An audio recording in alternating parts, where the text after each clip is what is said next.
bakit? Wala ko i-inform ni Mans na po nga natin mga pa-production number. So murag maano gid ko ma-challenge kung mukanta pod. So murag wa man na ready no, mukanta gid ko.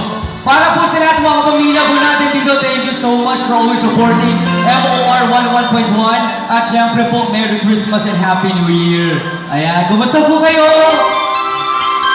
Para po sa inyo mga kapamilya. Di na mag-expect kung nindot kayo kay Murag.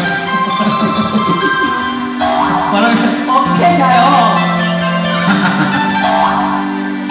At syempre, ang Pasko po, pagmamahalan, pagbibigayan, family bonding, kagaya nito, reunion, at saka alumni homecoming.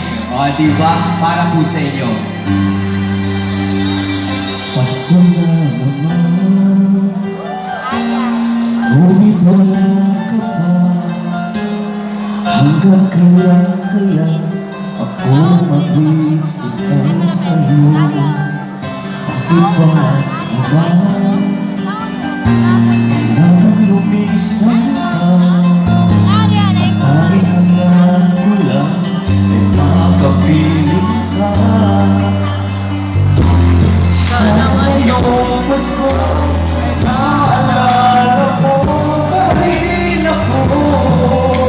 Hinahanap-hanap ang ibig mo. Kahit wala ka na, naglalap at umaasa pa rin ako. Muling makita ka at makasama ka sa araw ng Pasko. Ladies and gentlemen, once again, my co-host, Lady Bell! Yes! May gabi once again sa iyong kanan. I know you're very excited mga boy. Ato ng abrihan kaya yes. Sa programa karong gabi una. And let's welcome the batch 1994 in there.